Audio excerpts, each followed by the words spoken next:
Muy buenas tardes con todos los participantes. Reciban el saludo cordial a nombre de Capacitaciones en Salud. Agradecerles a todos por su presencia y haberse dado cita en esta tarde de hoy para dar inicio a la segunda sesión del curso actualizado titulado Bioseguridad y Prevención de Riesgos en Obstetricia. En esta oportunidad nos acompaña el obstetra Cristian Centeno González, especialista en emergencias obstétricas y cuidados críticos, a quien le damos la cordial bienvenida. También queremos recordarles cualquier duda o consulta, hacerlo llegar a través del chat. Buenas tardes, ponente Cristian Centeno González. Es un placer tenerlo con nosotros. Quedamos atentos con su presentación. Puede dar inicio con su ponencia. Adelante. Muy buenas tardes. Muy buenas tardes, colegas, con todos los que están presentes. Y nuevamente el agradecimiento a Capacitaciones en Salud. Continuamos con la segunda sesión de bioseguridad. Nos habíamos quedado en qué era lo que era el lavado de manos, el a corto o el social, el lavado clínico hospitalario y el lavado quirúrgico. Habíamos visto un corto video de cómo era el correcto lavado de manos. Ahora vamos a tocar cuándo se hace este lavado de manos.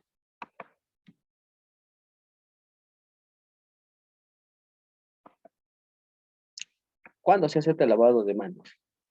Al ingresar al área de trabajo y al retirarse del mismo.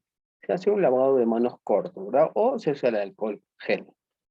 Recordemos que las áreas en un hospital, en un centro de salud son distintas. O sea, el área de admisión, el área de consultorio, el área de atención propia al paciente, el área de emergencia. Hay lugares donde transita mucho más el paciente, donde se necesita pues, tener un lavado continuo, el uso del alcohol gel continuo, ¿ya? Antes y después de tomar el contacto con el paciente o sus elementos. Cambios de drenajes, bolsas colectoras, sueros, medicación, ropa de cama, inyectables. Si tú vas a tener contacto con el paciente, ya sea por cualquier motivo, tienes que lavarte las manos antes y después, ¿sí? Así le vais a tomar solo la temperatura o controlar el pulso, tienes que lavarte las manos, ¿ya? O el uso del alcohol gel, claro, previo de un lavado general, hermano. Ya lo volvemos a repetir, el uso del alcohol gel no cancela el uso del lavado de manos, todo lo contrario, complementa al lavado de manos. Al terminar el turno de un lugar de trabajo, hacer un lavado corto, al salir del trabajo de la institución, ¿verdad? Inclusive no solo el lavado de manos, como ya les dije, la ropa de tu trabajo no tiene que ser la misma ropa con la que vas a ir a tu trabajo, ¿ya? Todo está complementado, que con la ropa que vas a ir a trabajar, tiene que haber un área para que te cambies la ropa de trabajo en tu en tu establecimiento de salud, ¿ya? No tiene que ser la misma ropa con la que sales de tu casa, trabajas y vuelves con esa ropa. No, tiene que ser otra ropa, sobre todo ahora en esta pandemia. Al tocar zonas anatómicas del cuerpo, como les digo, como si vas a tomar la presión arterial, funciones vitales, hay que lavarse las manos. Antes y después de ingerir los líquidos y alimentos. Eso en todo momento, ¿verdad? En la casa, en el establecimiento de salud, en el lugar donde trabajas, hay que lavarse las manos. Después de usar los sanitarios, obviamente, después de ir al baño. Después de toser, estornudar, tocarse la cara, arreglarse el cabello, un lavado corto. ¿Sí? Hay que acostumbrarnos a esto también, a lavarnos las manos después de toser, de tocarnos el rostro, de tocarnos la nariz, las orejas, hay que lavarse las manos. Antes de preparar la medicación e hidrataciones parenterales, ¿sí? Hay que hacernos un lavado riguroso antes de preparar los medicamentos, ¿sí? Y después también, ¿ya? Incluso los medicamentos se preparan con guantes, ¿ya? Con guantes limpios se preparan los medicamentos. Antes y después de realizar un procedimiento invasivo, ¿sí? Si vas a poner una vía, vas a poner un inyectable, ¿ya? Hay que hacer el lavado clínico. Antes y después de curar las heridas, obviamente, ¿sí? También todo esto es con guantes, ¿ya? Si vas a poner una sonda, también hay que lavarnos las manos. Atención a los neonatos, sí. Si vas a tocar a los neonatos, también hay que lavarse las manos. Sobre todo nosotros, cuando vamos a sacar la huellita, ¿no? Para el certificado de nacimiento, hay que lavarse las manos antes y después, ¿no? Antes de efectuar cualquier procedimiento quirúrgico. Esto de los neonatos es importante porque, como les digo, el neonato recién nacido que acaba de nacer, aún sigue con su grasa corporal, puede tener líquido amniótico. Y ya les dije que este líquido amniótico es altamente contaminante, ¿ya? ¿Ya? Podría tener algún tipo de anticuerpo, inclusive el VIH, la hepatitis B, hepatitis C. Y como crees que como es un recién nacido, no le prestas atención, no sabes los exámenes de la mamá, y lo tocas, pues tocas su piernita, le sacas la huella, y normal, nunca te lavas la mano. Pero después va a la boca, va a la cara, va a los ojos, ¿sí? Tienes grandes riesgos de contaminarte. Antes de efectuar cualquier tipo de procedimiento quirúrgico, obviamente, creo que eso ya está muy explicado. El uso del alcohol gel, un lavado clínico, el alcohol gel luego del lavado de manos.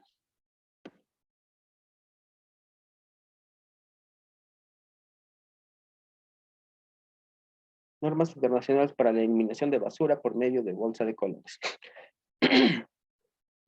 Estas son las normas internacionales de bioseguridad de cómo se debe eliminar eh, los desechos, ¿no? Como ya les dije, esto está protocolizado a nivel internacional, ¿ya? De color verde. ¿Cuáles son de color verde? Los desechos ordinarios no reciclables, ¿ya? Los de color rojo, desechos que implican riesgo biológico. Los de color negro, los desechos anatomopatológicos. Los de color naranja son los de dispositivo plástico. Los de color blanco, dispositivo de vidrio. Los de color gris, papel, cartón, etc. Esto no es una norma que se maneja en el hospital, ¿ya? Estas son normas internacionales, ¿ya?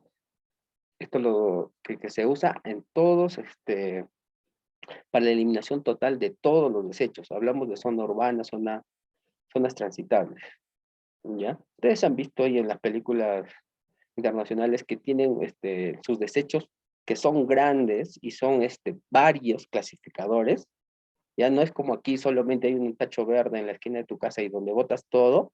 No, eso está mal también, ¿ya? Estas son las normas internacionales, ¿ya? El color verde, lo repito, son para desechos ordinarios no reciclables. Los de color rojo son desechos que implican riesgo biológico. Si tienes algo con sangre, va ahí. Los desechos de color negro son desechos anatomopatológicos.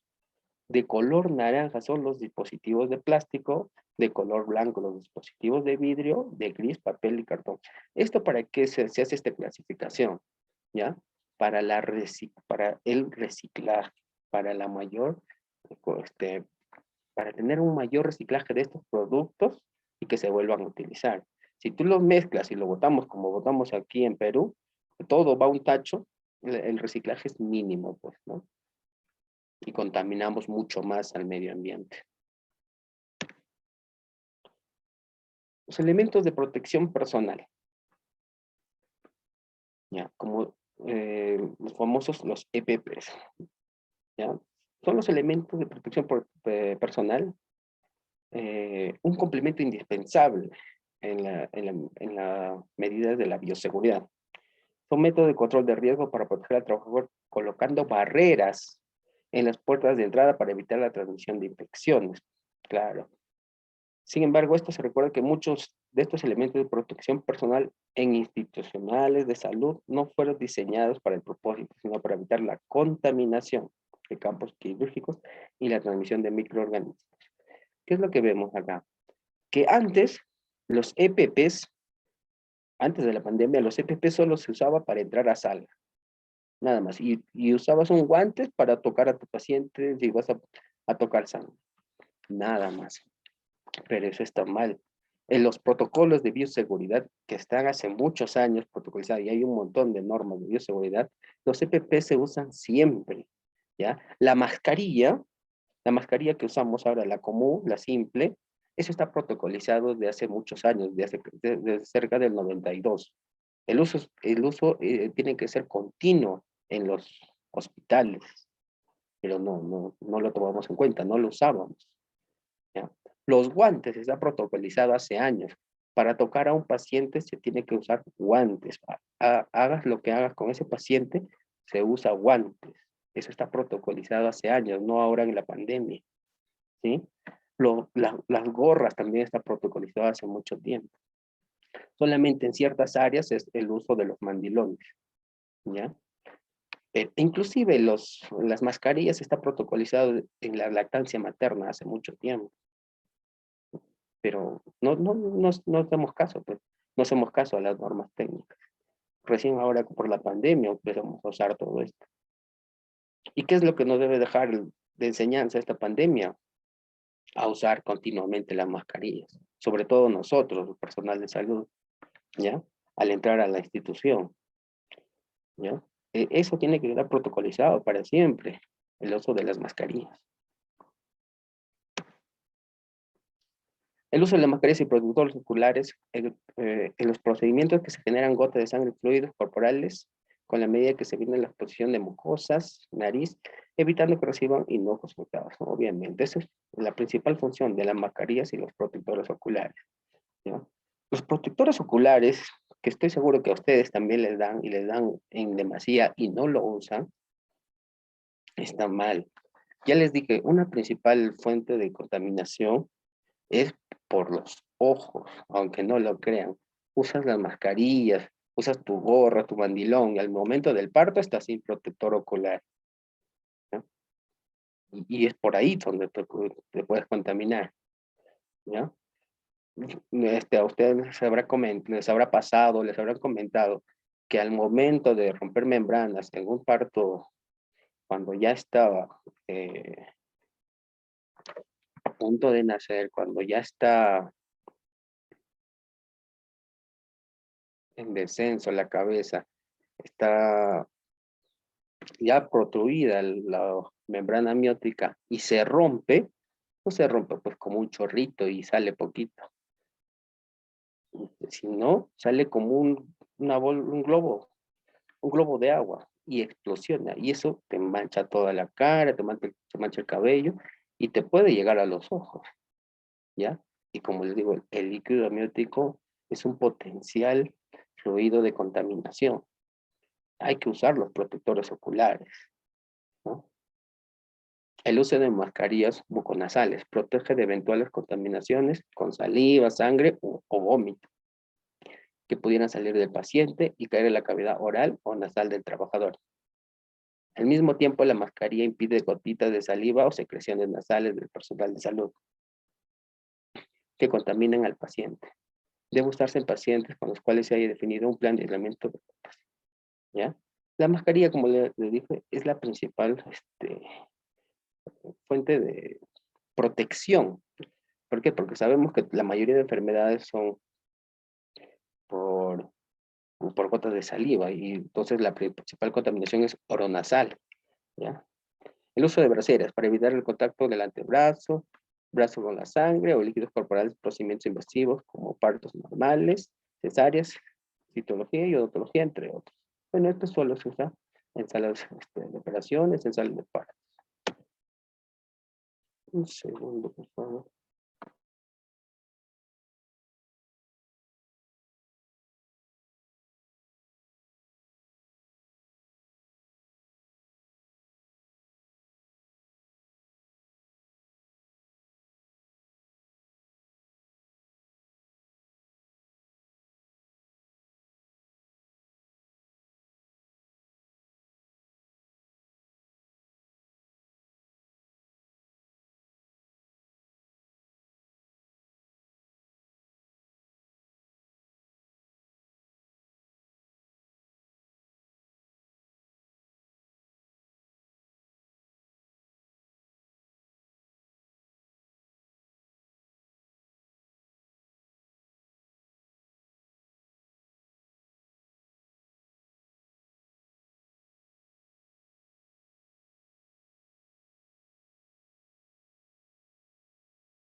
Continuamos.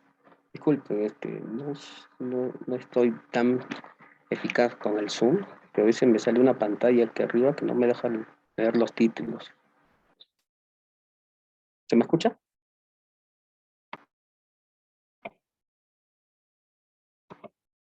¿Se me escucha?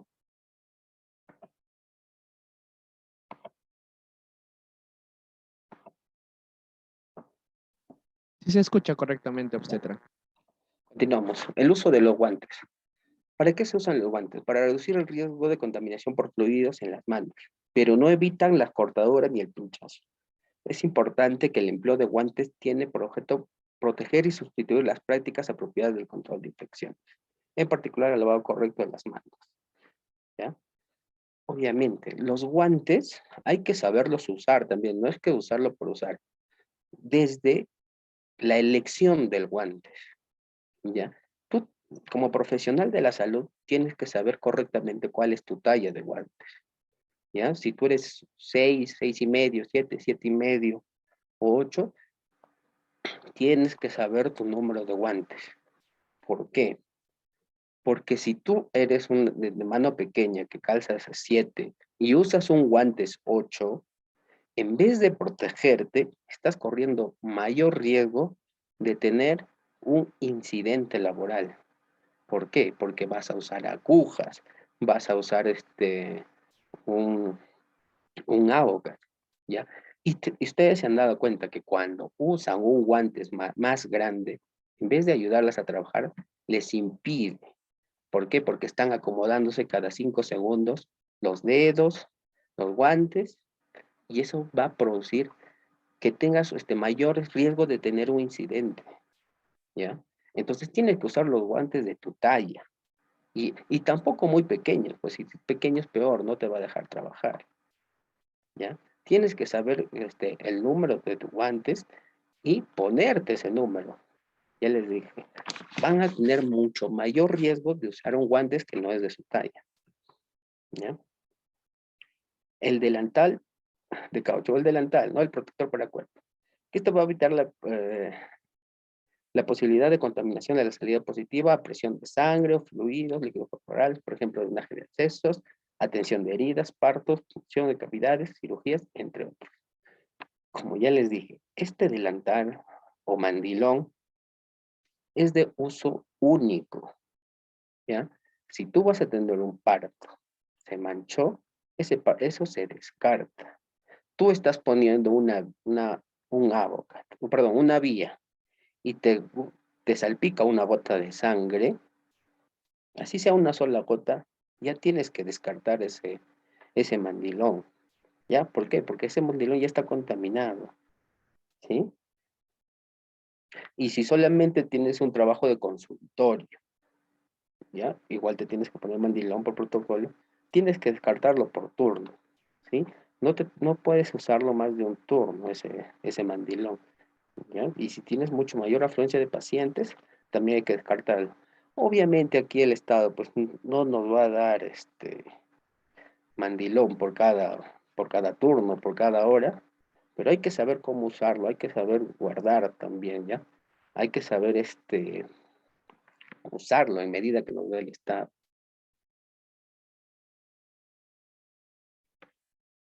Las normas de bioseguridad. Mantener el lugar de trabajo en óptimas condiciones de higiene y aseo.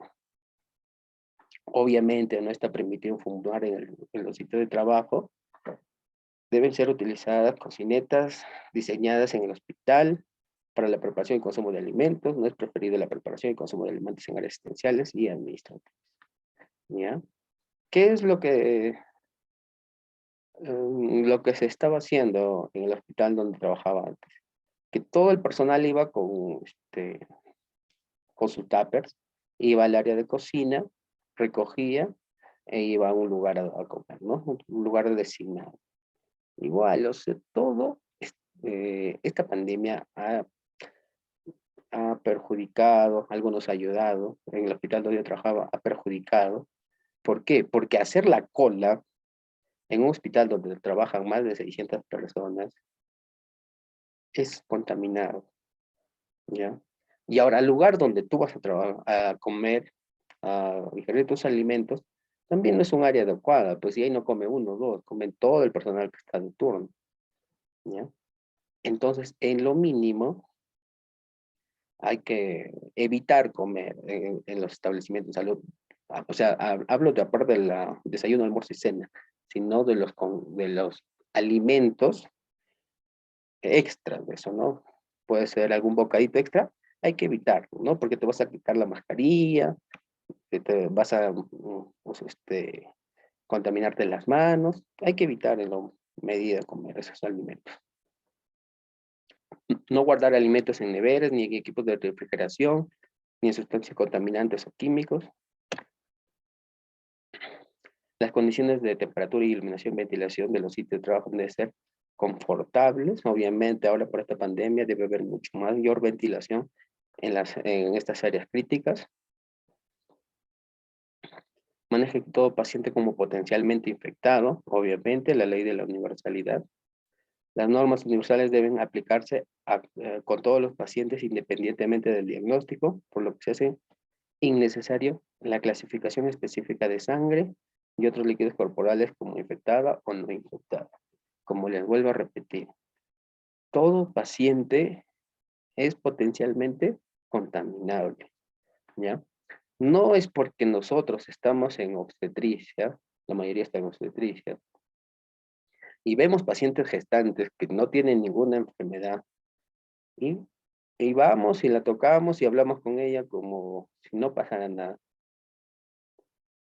Ya les dije, estos pacientes son altamente contaminantes. Podría tener TBC, podría tener hepatitis B, hepatitis C. ¿A cuánto de las gestantes se le hace un tamizaje de TBC? En el protocolo de la atención del parto, en las normas técnicas de atención prenatal, no está la TBC.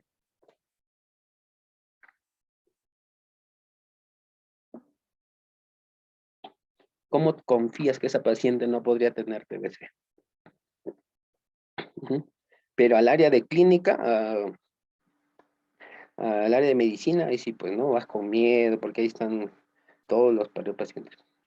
Pero nuestra paciente de obstetricia también podría tener esas enfermedades. Como les digo, no hay que confiarnos y decir que todos los pacientes, absolutamente todos los pacientes, son potencialmente contaminables. Utiliza en forma sistemática guantes plásticos o de látex en procedimientos que conllevan a manipulación de elementos biológicos y cuando maneja instrumentos o equipo contaminados. ¿Ya? Obviamente hay que usar bien los guantes. ¿Cuándo usar guantes de látex? ¿Cuándo usar los guantes, los guantes simples? ¿Sí? Utilice un par de guantes crudos por paciente. ¿Sí? O los guantes limpios, ¿no? Por paciente. No es que con ese guantes limpio vas a atender a todos esos pacientes, luego lo descartas. Eso es lo peor que puedes hacer. Tienes 20 pacientes y te pones un guante. Si le mides a la temperatura a todos con ese guantes, estás transfiriendo los virus del 1 al 20. Todo lo que tiene el 1 lo estás llevando al 20. Todo lo que tiene el 2 lo estás llevando hasta el 20. Estás arrastrando todos los gérmenes con ese guante. Es un guante quirúrgico, o perdón, un guante descartable por cada paciente. ¿Ya? Inclusive, hay ahora los guantes de látex o los guantes esos morados, esos son sin polvo, ¿ya? Esos guantes se usa especialmente para la toma de muestra de COVID, ¿ya? ¿Por qué? Porque especialmente queremos que no tenga otro rastro de talco, ¿ya? Hay que saber usar bien los guantes, no es usar por usar. Si vas a sacar una muestra COVID, trabajas en el área COVID, obviamente están capacitados, que se hace con el guante de látex sin polvo, ¿sí? Esos azules, los morados, eso. Absténgase de tocar con las manos enguantadas alguna parte de su cuerpo o manipular objetos diferentes a los requeridos durante el procedimiento. Pues sí, es verdad, a veces, bueno, no, a mí también me ha pasado que estás con los guantes y a veces quieres apuntar algo y agarras el lapicero y te pones a escribir, o inclusive sellas, agarras tu sello y sellas la historia. Estás contaminando ya, no estás cumpliendo la función para cual está hecho ese guantes. Ya estás contaminando tu lapicero, estás contaminando tu sello, ya estás incumpliendo las normas, incumpliendo estas normas. Emplee mascarilla y protectores oculares durante los procedimientos que puedan generar salpicaduras o gotas de aerosoles de sangre o otros líquidos corporales. Sí, el uso, como ya les dije, esto lo repito. Evite deambular con los elementos de protección personal fuera del área de trabajo. Bueno, esto se cree que se ha repetido hasta el cansancio en todos los establecimientos de salud. Los EPPs solamente son para el área de trabajo, ¿ya? No puedes andar con tus EPPs por las áreas administrativas o por las áreas de comida, por fuera del hospital. Estás haciendo mal, incumpliendo mucho mayor las normas de bioseguridad, porque estás diseminando todas las posibles infecciones que hay en tu área de trabajo, estás diseminando por todo tu centro de salud, por todo tu establecimiento de salud. Los EPPs, por favor, solamente son para el área de trabajo. Vas a salir al área de administración, vas a salir a algún otro área, te sacas, pues, ¿no? Te quedas con la mascarilla y sales al área donde tienes que salir. Mantenga sus elementos de protección personal en óptimas condiciones de aseo, en un lugar seguro y de fácil acceso. ¿Sí? Por eso tiene que estar al ingreso de tu área de trabajo. ¿Ya? La mayoría de establecimientos de salud al ingreso tiene su área para cambiarse. ¿Ya? Y como les digo, la mayoría de EPPs no tiene que ser de doble uso, no hay que reutilizar los EPPs. ¿Ya? Utilice equipos de reanimación mecánica para evitar el procedimiento boca a boca. Sí, también, ¿no? Ahora en esta pandemia,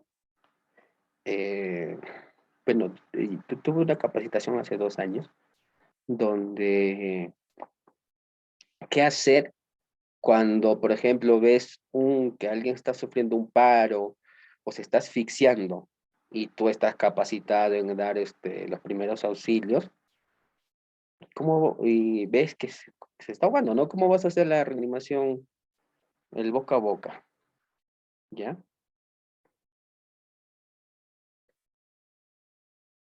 Bueno, en la última capacitación que tuve, incluso se puede usar un guante de látex, haces un hoyo, pones encima de los labios y usar pues, esa técnica, hacer la reanimación, el 2-1, ¿ya? Y si no, no estás capacitado, usar los equipos de reanimación mecánica, pues, ¿no? O si no, solamente dar eh,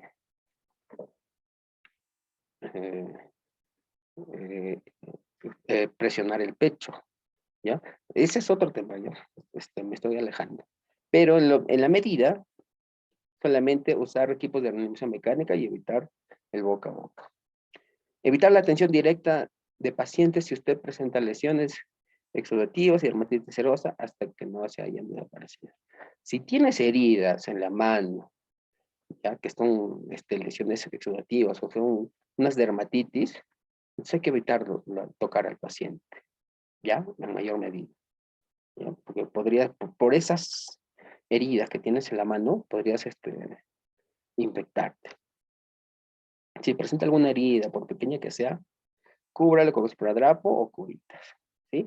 Si tienes una herida, ¿verdad? Así sea una uñita que se está saliendo ahí, que te ha lastimado el dedo, hay que cubrir esa herida, ¿ya? Un raspón, un pequeño corte que te hiciste, hay que cubrir esa herida. Por pequeñas heridas se puede ocasionar infecciones. Incluso les comento, este es un caso real, pero no lo tengo ahorita en exposición. Hubo un caso de un paciente que se contaminó de VIH por su pareja. ¿Cómo se contaminó? Les explico. El varón tenía una caries dental profunda, ¿ya? Y su pareja tenía gingivitis, ¿ya? Entonces, ellos obviamente no tuvieron relaciones, pero fue una pareja así esporádica, y entonces al poco tiempo, a los 6 meses o más, el varón sale con VIH positivo, pero él dice pues que no, que nunca ha tenido relaciones, o sea, es imposible, ¿ya? Entonces hacen un estudio a sus exparejas y encuentran que esa persona tenía VIH. ¿Y cómo es que se había contagiado? Que nunca había tenido relaciones, solamente la había besado. Y obviamente, como sabemos que por besos no se contagia, pero entonces se hace un estudio y él refiere pues que en esas veces tenía una caries muy profunda, ¿ya? Y ella hasta tenía gingivitis, digo, sabe que la gingivitis sangra. Entonces, esa fue la única manera que se haya contaminado, ¿ya? Por eso les digo, la pequeña herida, vimos la vez pasada casos muy raros, pero que han ocurrido, se puede contaminar, ¿ya?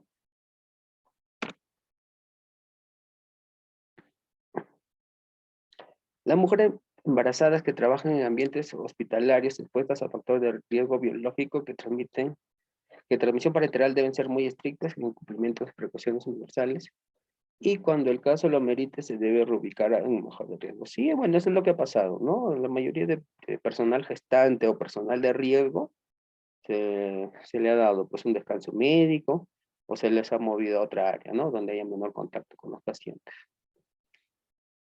Apliquen todo procedimiento asistencial las normas de asepsia necesarias. ¿Sí? Eso es obviamente que todas nuestras normas de bioseguridad hay que aplicarlas en todo momento. Utilice las técnicas correctas en la realización de todo procedimiento. ¿Sí? Hay que usarlo todas las técnicas, como ya les digo, hay que usar todo lo correcto posible en nuestro área de trabajo, mucho más accesible, llevar al paciente al área de tópico, donde se va a hacer el procedimiento, hacer los menores procedimientos posibles en su unidad, ¿ya? Que tú estés cómodo haciendo los procedimientos para así disminuir el riesgo de infecciones. Maneja con estricta precaución los elementos cortopunzantes y deséchelos en los guardianes ubicados en cada servicio. Como ya les dije, creo que la principal y lo único que tienen que recordar acá siempre es que las agujas no se reencapsulan, no se vuelven a ponerse la tapa. No, lo tienes que descartar así en los dispositivos que tienen en cada uno de los establecimientos de salud, ya sea la caja roja, la mayoría tiene una caja roja, una caja ploma, ahí, con todo, la aguja la botas. ¿Sí? No trates de sacar la aguja tampoco de la jeringa y botar solo la aguja y la jeringa al otro lado. Simplemente no, es que como tengo uno, para que no se llene o para que se llene más lento, bota solo la aguja. No, para nada. En lo menor posible, no manipules la aguja. ¿Sí? Si se va a llenar, se va a llenar, pero tienes que descartarlo con todo y jeringa. No recapuchada, por favor.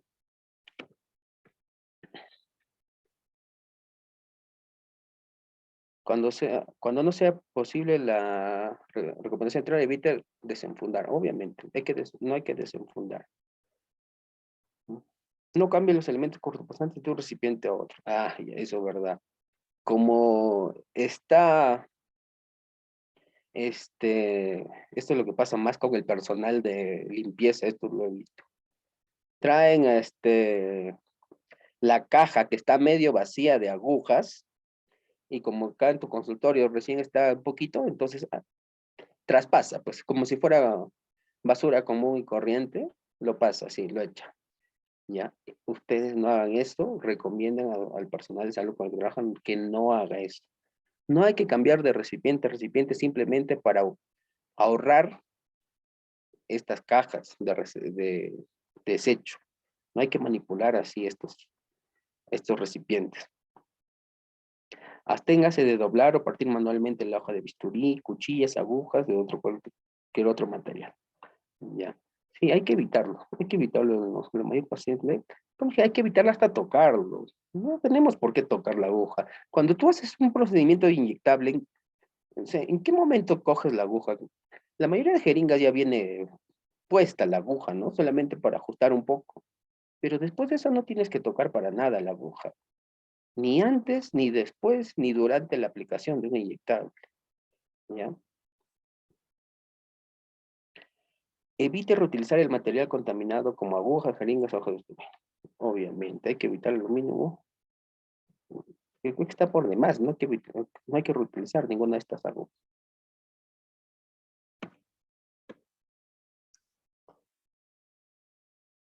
Todo equipo que requiera reparación técnica debe ser llevado a mantenimiento, previa desinfección y limpieza por parte del personal encargado del mismo. El personal de área de mantenimiento debe cumplir las normas universales de prevención y control de factor de riesgo. ¿Sí? Si tienes un material, un equipo en tu consultorio o en tu establecimiento de salud que no esté bien usado, ¿ya? Hay que llevarlo a mantenimiento, ¿ya? Lo limpiamos, lo cargamos, hacemos el escrito y lo mandas, ¿ya?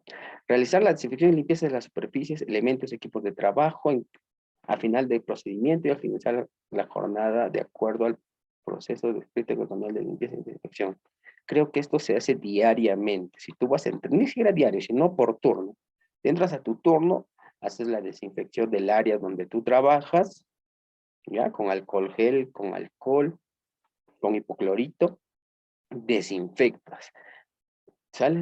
Termina tu turno, entra el otro turno, hace la desinfección del área de la superficie, ¿no? ¿A qué hablamos de esta superficie?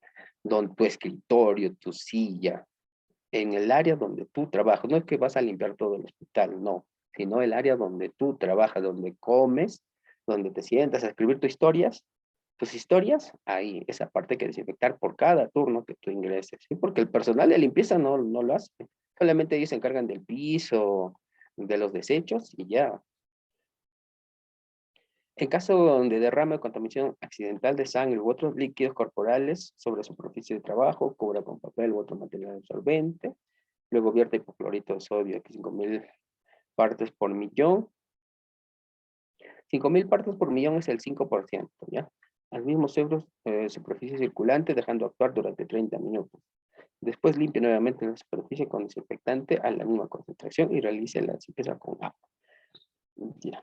Esto es lo que se está recomendando en la OMS. Usar el hipoclorito al 5%. 5%, que son 5 ml en 1 litro, y entonces usar para la desinfección de las áreas donde tú vas a trabajar. Para tu casa y todas las superficies donde tú vayas a tocar. ¿Sí? En caso de ruptura de material de vidrio contaminado, con sangrado u otro líquido corporal, los vidrios deben recogerse con escoba o recogedor, nunca con las manos, ¿sí? A veces nosotros, ¿no? Al toque, cuando se rompe una ampolla, al toque lo recogemos con nuestras manos y lo botamos a la caja. Ya, eso está mal. Corres un gran riesgo de cortarte. Como les dije hace 2 días, hay que evitar que estos incidentes se conviertan en accidentes. ¿Ya? A ver, somos confiados a veces pues para hacer estas cosas, ¿no? Cogemos el vidrio y lo botamos al toque, o se cae la aguja y lo cogemos, pero a veces tenemos un gran riesgo pues, de, de hacer estas maniobras. ¿Qué otra maniobra se nos pasa? Cuando te equivocas de tacho, ¿no? Sabes que las agujas van en el área roja, pero botas a la negra o a la amarilla. ¿Y qué es lo que haces? Pues metes la mano, ¿no? Metes la mano a recoger la aguja para cambiar al otro tacho. Eso también está mal. Si te diste cuenta de tu error, coge una pinza, coge la aguja y bota el otro tacho. No te atrevas a meter la mano. O sea, corrige tu error, pero corrígelo bien, no lo corrijas con la mano. Los recipientes para transporte de muestras deben ser de material irrompible y de cierre hermético. Debe tener preferentemente el tapón rosca. Si no, los que trabajan en COVID, sabemos que los que sacan muestras son las tapas moradas, las tapas rojas, para la muestra de sangre. O las muestras de orinas también que tienen tapa rosca. Manipule el transporte y evite las muestras disponiéndolas en recipientes seguros, con tapa y debidamente rotuladas, empleando gradillas limpias para su transporte, las gradillas a la vez para transportar los recipientes. Este es otro error que se comete. Esto generalmente lo comete el error el personal técnico, el personal que saca del laboratorio. Primero, se rotula las muestras. Es lo primero que tienes que hacer, rotular. Después de rotular, recién le tomas la muestra. No tiene que ser al revés. Si tú haces al revés, ejemplo, al de orina, al frasco de orina, ya te va a dar un frasco de orina. ¿Acaso cuando te sale un frasco de orina sale limpio por afuera? No, te sale con gotas de orina o a veces bien manchado. Pero como no lo has rotulado, entonces tienes que agarrar tu plumón, coger otra vez la muestra y recién rotular. Y ahí te estás contaminando. Te estás contaminando en demasía. Pero si tú lo has hecho al revés, ya lo has rotulado, le das a la paciente que saque la muestra, te lo entrega, pero tú ya lo vas a recepcionar con un guante y ya no lo vas a volver a tocar para nada, y así lo llevas hasta el laboratorio, ¿sí? Eviten esas, y con la sangre lo mismo. A veces se te mancha una gota y ese rato vas a tener que rotular otra vez. No, primero se rotula y luego se saca la muestra. En caso de contaminación externa accidental en el recipiente, este debe lavarse con hipoclorito a 1000 partes por millón y secarse. En áreas de alto riesgo biológico, el lavado permite el conocimiento que el pie y rodilla y el codo. Como, más o menos lo que vimos en el video anterior, en el área de cirugía, para la salida del agua y para la salida del jabón, todos eh, los contactos para que salga el agua están en el pie, ¿no? O a veces en las rodillas, para evitar contactos de todo, para evitar el contacto con estas superficies. Restrinja el ingreso de áreas de alto riesgo biológico al personal no autorizado, al que no utilice los elementos de protección personal necesarios y a los niños. Sí, obviamente, hay que evitar el acceso a estas personas al ser restringidas, ¿no? La ropa contaminada con sangre, líquidos corporales y otro material orgánico debe ser enviado a la lavandería en bolsa plástica roja. ¿Sí? Eso a veces, no sé, ¿verdad? Eso pasa bastante en el hospital, que te manchaste con sangre, pero igual, lo mezclas con toda tus demás ropa que vas a llevar a la lavandería y mezclas toda tu ropa con ese desecho de sangre o cualquier líquido corporal. Si tu ropa de trabajo ya está manchada con sangre, tienes que meterla en una bolsa roja separada y igual, llevarla a la lavandería. Sí, pero no mezcles con toda la ropa además, porque estás contaminando toda tu ropa.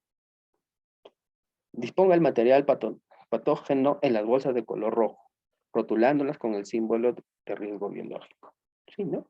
Esto se hace poco, pero si tú ya lo separas en una bolsa roja, creo que, y le comentas al lavandero qué ha pasado, creo que ya está ya. En caso de accidente de trabajo material cortopunzante, haga el autorreporte inmediato del presunto accidente de trabajo. Como ya les vuelvo a repetir otra vez. Si te cortas, te pasa un incidente, un accidente con algún paciente, con algún medicamento, con algún material, tienes que reportar, ¿ya? Vimos en casos anteriores que personales de salud, médicos, biólogos, no reportaron y vieron cómo terminaron con enfermedades graves, incluso hasta la muerte, ¿ya? Si te ha pasado, no es el fin del mundo, al contrario, tienes mucho mayor riesgo de no tener esa enfermedad. ¿Por qué? Porque vas a seguir un protocolo, un post efecto del incidente, te van a dar el tratamiento adecuado con qué enfermedad te hayas contagiado. Siempre tenemos que reportar, así sea mínimo, así te hayas cortado con la ampolla, tienes que reportarlo, ¿ya? Los trabajadores sometidos a tratamiento con inmunosupresores no deben trabajar en áreas de alto riesgo biológico, ¿sí? Esto está protocolizado también, ¿no?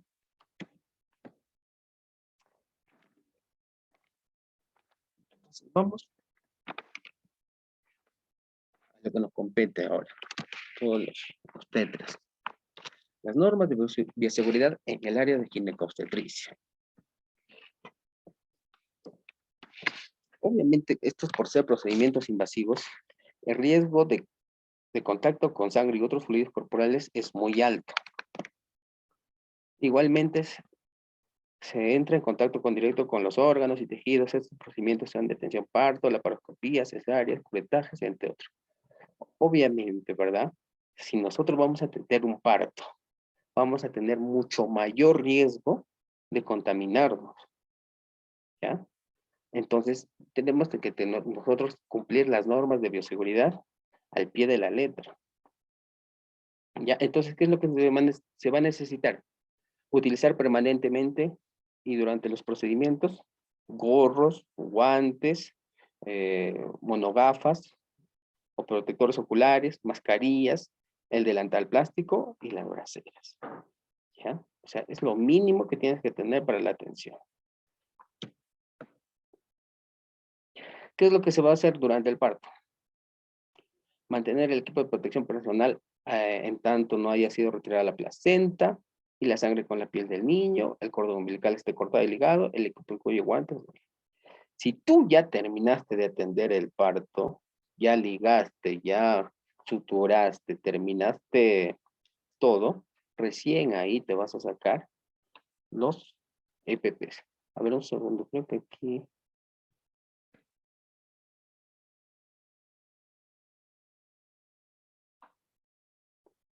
Ya, esto es terminado.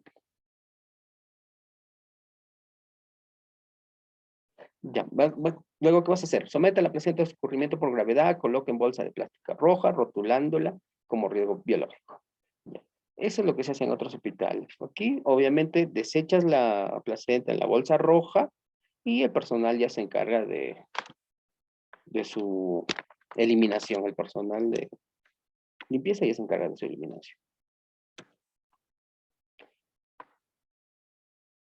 ¿Cuáles son las normas de seguridad en un consultorio de ginecobstetricia? Realizar una práctica continua de lavado de manos antes y después de haber examinado a las usuarias, luego de haber realizado un procedimiento y después de los usos de servicios higiénicos. Si tú viene una paciente para control prenatal o planificación familiar o para cualquier otro consultorio que tengamos, vas a tener contacto con la paciente, entonces tenemos que lavarnos las manos, usar doble mascarilla, ¿sí? Lavado de manos antes y después de haber atendido a esa paciente. El lavado de manos será con jabón y papel toalla. Se deberá eliminar el uso de jabón en barra y o toallas, ¿sí? El jabón tiene que ser líquido, ¿ya? No en barra. Y tampoco las toallas de tela o las toallas comunes, las que tenemos en casa, no.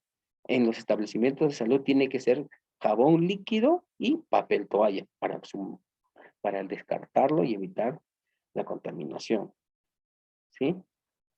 Se debe disponer de contenedores para colocar la ropa utilizada, así como separar la ropa común de la biocontaminada. Ya, obviamente, lo vuelvo a repetir.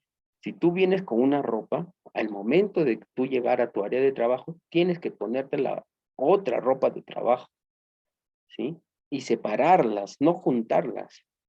Nunca cruzar la ropa limpia, o sea, la ropa con la que vienes de casa con la ropa de trabajo, ¿ya? Y aquí todavía no menciona que la ropa de trabajo, pues si quieres puedes cartarla en bolsa negra y la de casa con ropa negra y la de trabajo con bolsa roja. No está permitido comer, fumar, beber manipular los lentes de contacto, maquillarse o realizar cualquier actividad distinta, como realizar labores administrativas y otras relacionadas a la atención de los pacientes. ¿Sí? Hay que evitar todas estas cosas, ¿no?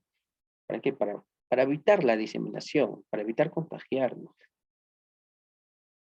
El personal deberá utilizar el cabello recogido, con las uñas cortas, no pintadas. Asimismo, deberá evitar el uso de sandales y joyas, entre otras.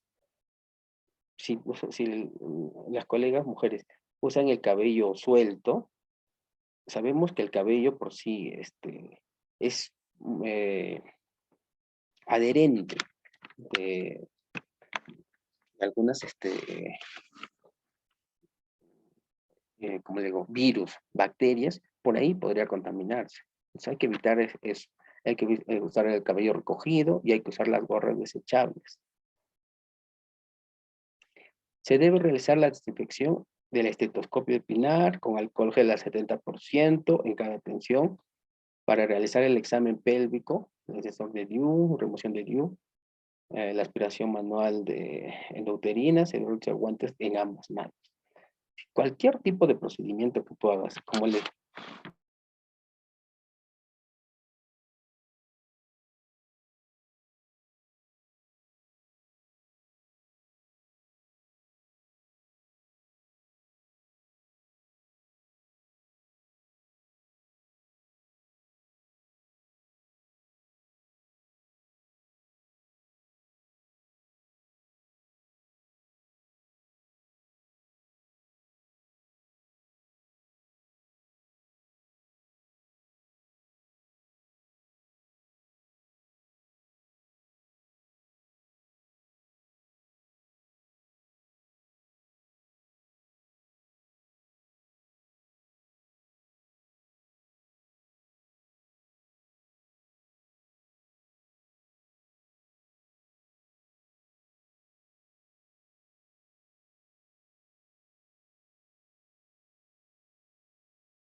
disculpen colegas, se me ha apagado la PC.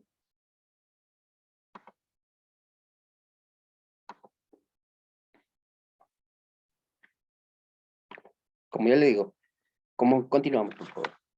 Se debe realizar la desinfección del estetoscopio de pinar con alcohol del 70%. Cualquier instrumento, cualquier material que tú uses durante una atención al paciente, debes desinfectarlo con alcohol del 70%. ¿Sí? Ya sea el estetoscopio, es el termómetro, el Doppler, cualquier instrumento que haya tenido contacto con la paciente, hay que desinfectarlo. Se descartará luego de su uso como material biocontaminado. Se deberá usar guantes quirúrgicos en procedimientos invasivos tales como la cirugía, utilización de parto. En caso de pacientes con VIH, utilizar doble par de guantes, mandilones descartables, el riesgo de indumentaria completa descartable, verificar que la piel de los humanos esté presente en daños y no lesiones. ¿Ya? Les comento, ¿saben el protocolo para la atención de una paciente con VIH? El protocolo de atención para una paciente VIH, que obviamente va a terminar en cesárea, es doble. Doble guantes, doble mascarilla, doble gorro, doble mandilón, todo es doble. ¿Sí?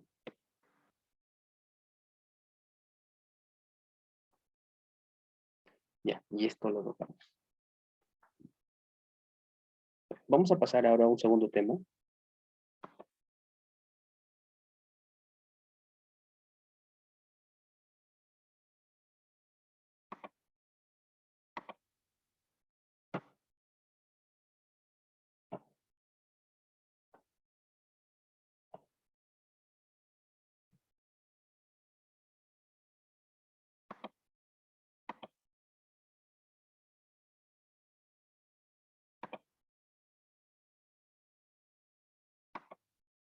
¿Qué es la bioseguridad y prevención de riesgos en obstetricia? Lo que nos compete ahora en este momento, ¿no? ¿Cómo es la atención, la bioseguridad del personal de salud ante el COVID-19 y cómo es que trabaja el personal de obstetricia en esta pandemia? ¿Cómo es lo que debería ser? ¿Qué es lo que está protocolizado para el personal de obstetricia en esta pandemia?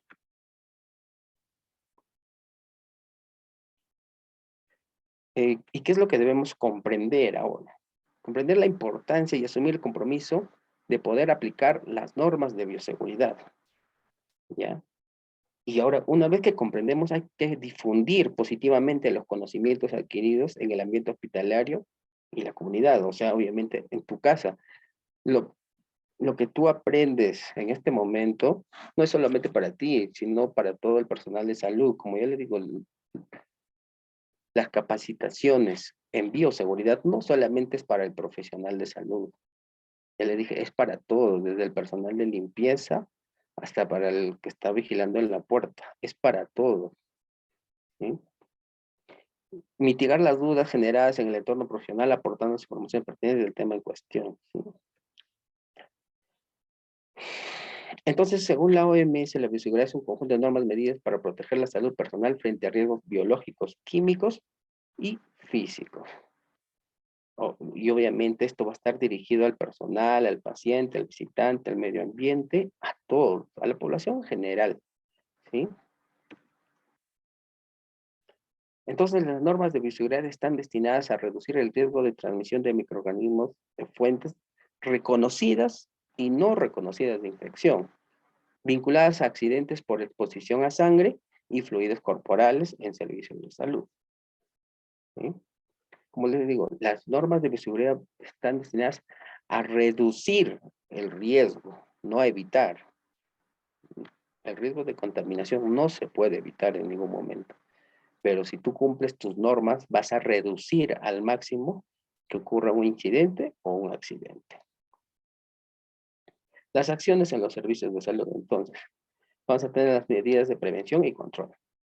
Uno, las precauciones estándar, precaución de contacto y gotas, precaución de transmisión aérea, la, las precauciones de procesos asistenciales. ¿Cuáles son las precauciones estándar? Es el conjunto de prácticas que son aplicadas al cuidado del paciente, independientemente del estatus infeccioso, sospechoso o confirmado. En cualquier sitio se presentan estos servicios de salud. ¿Qué quiere decir una precaución estándar? Que todo, nuevamente, todo paciente es contaminado, ya sea sospechoso o no esté sospechoso, está confirmado o no esté confirmado. El protocolo siempre tiene que ser para todos. Y las prácticas de la bioseguridad deben ser para todos. No es que como no está con VIH o como no está con COVID, no lo atiendo así nomás. No, así no es. Entonces vamos a tener la higiene de manos, el uso de equipos de protección personal, una higiene respiratoria, las prácticas de inyecciones seguras, la esterilización de los equipos médicos y la limpieza del ambiente. ¿Ya? Aquí vamos a ver el uso de barreras físicas, los EPPs. ¿Ya? Y para explicarles mejor, vamos a mostrar el video cuál es el uso correcto, cómo se usa correctamente los EPPs y cómo se elimina los EPPs. Porque a veces solamente sabemos ponernos y nos ponemos muy bien, pero no sabemos cómo descartar los EPPs. ¿Sí? Vamos a ver aquí un pequeño video.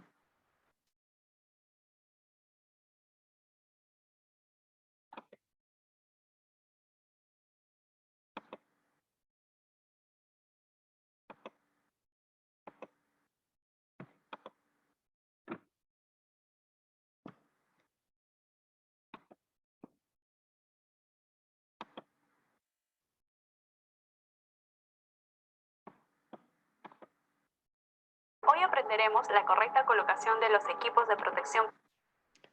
¿Se ve el video? Disculpen, ¿se ve el video?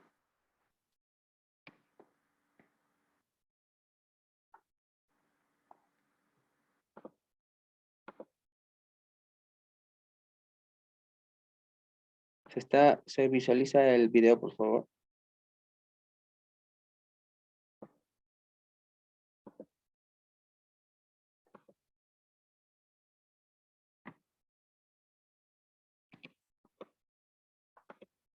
personal, incluido el mameluco, en los servicios de atención de pacientes COVID con generación de aerosoles. Recuerda que para iniciar la colocación ya debes haberte puesto la chaqueta y el pantalón descartable, tener el cabello recogido y evitar el uso de accesorios como pulseras, aretes, reloj, etc. Paso número 1. Higiene de manos con alcohol gel. Recuerda que también puedes hacerlo con agua y jabón de 40 a 60 segundos y con alcohol gel de 20 a 30 segundos, respetando los 11 pasos con agua y jabón y 8 pasos con alcohol gel. Paso número 2. Colocación de gorro descartable. Recuerda que debes colocártelo dando cobertura a toda la superficie del cabello y las orejas. Paso número 3. Colocación del mameluco descartable. Empieza colocándote las piernas, evitando que la zona superior tenga contacto con el suelo. Seguido, te colocas los brazos y cierras la abertura del mameluco, sin colocarte la capucha.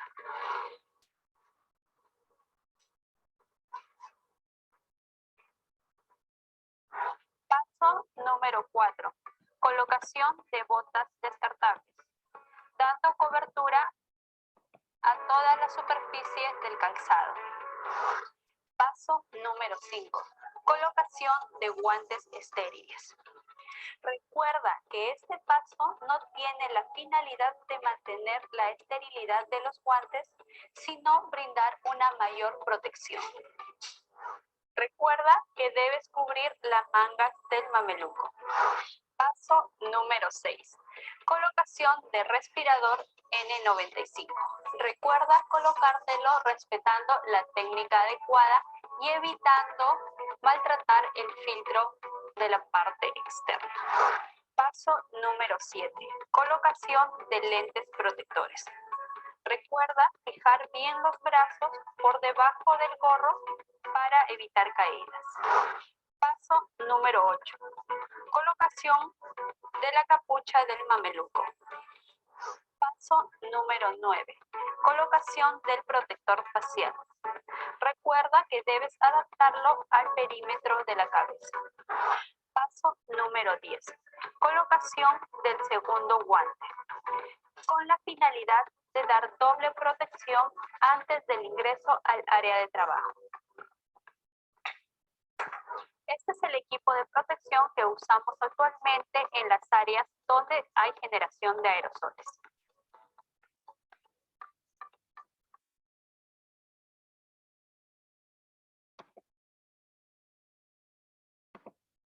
Vamos a retirar los guantes externos y el mandil descartable a la vez.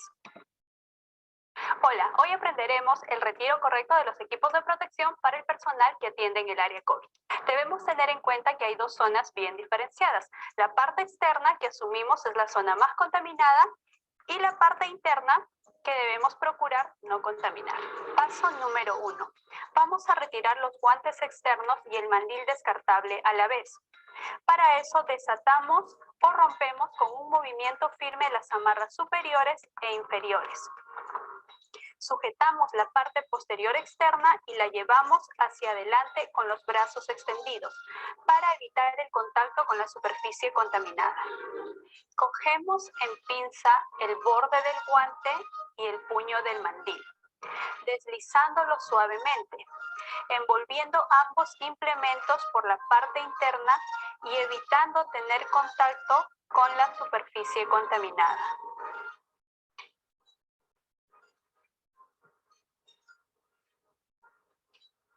Posteriormente, se debe eliminar en el tacho con bolsa roja para residuos biocontaminados. Paso número 2. Higiene de manos con alcohol gel. Recuerda que debes respetar los 8 pasos para realizar la higiene de manos con solución alcohólica. Paso número 3. Retiro del protector facial. Desajusta el protector por la parte posterior.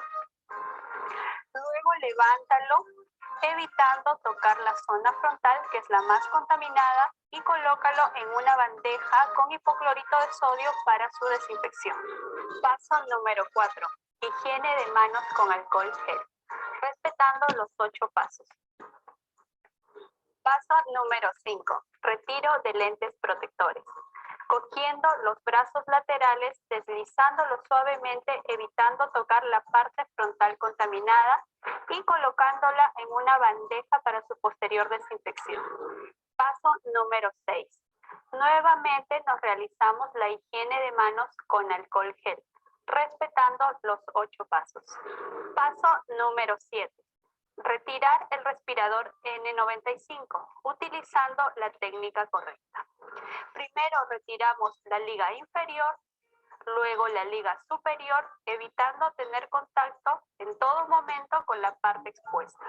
Recuerda que el respirador N95 puede ser reutilizado si no ha habido daño en el filtro y no ha estado expuesto a salpicaduras, y se deberá conservar en una bolsa o caja de papel. Paso número 8. Nuevamente nos realizamos la higiene de manos con solución alcohólica, respetando los 8 pasos. Paso número 9. Retiro del gorro descartable, depositándolo en el tacho con bolsa de color rojo para residuos biocontaminados. Enseguida, retirar las botas descartables de atrás hacia adelante y depositarlas en el tacho con bolsa de color roja para residuos biocontaminados. Paso número 10. Realizar la higiene de manos con solución alcohólica. Paso número 11. Retirar los guantes quirúrgicos haciendo pinza por la parte externa y deslizándolos suavemente. Luego introducir el dedo índice y medio por la parte interna del guante, evitando en todo momento tocar la zona expuesta. Luego eliminarlo en una bolsa de color rojo para residuos biocontaminados. Paso número 12. Higiene de manos con solución alcohólica. Y como último paso, el personal debe descartar la chaqueta y el pantalón y colocarlo en el tacho con los residuos biocontaminados. Complementando esto, debe realizarse la higiene de manos con agua y jabón de 40 a 60 segundos.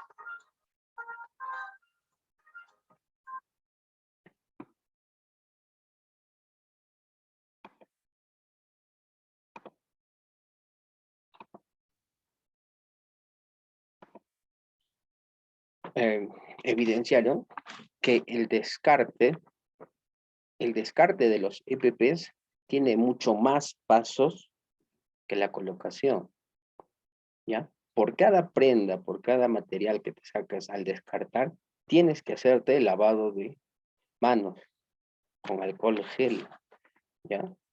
Pero nosotros, ¿qué hacemos? Bueno, la mayoría, no todos. Como ya es hora de salida, te sacas como puedas y lo botas como puedas a la bolsa roja y sales. Pero si haces un mal descarte, tocas toda el área de exterior donde están posiblemente todos estos infectantes, estos fluidos corporales, estas gotitas de saliva, todos estos fluidos de sangre, de orina, lo tocas, te contamina. ¿Ya? Por eso les digo, el descarte es quizá hasta más importante de cómo ponerte, porque tú te has puesto muy bien ya todo, no te has infectado, has usado 24 horas tus EPPs, pero si lo descartas mal, tocas con tus manos tus EPPs, la parte delantera, descartas mal tu mascarilla, descartas mal tus guantes, de nada ha valido que has usado todas estas 24 horas tus EPPs, si al final igual te vas a contaminar. ¿Sí? O sea, es importante, a veces solamente sabemos la mitad de la historia, pero hay que saber completa, la historia completa. ¿Ya? Como esto que acá vamos a ver cómo los EPPs, cómo retirarlos también. Entonces vamos a ver algunas precauciones de aislamiento por gotas y contacto. ¿Hasta aquí hay alguna pregunta, alguna consulta de la colocación de los EPPs del descarte de los EPPs, que es lo más primordial en esta época de pandemia, ¿no?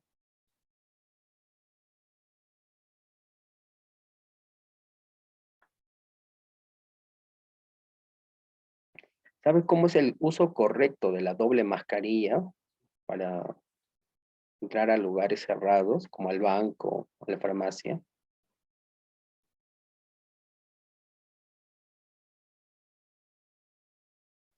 El uso correcto de la doble mascarilla es que siempre al inicio podrían ser dos mascarillas simples.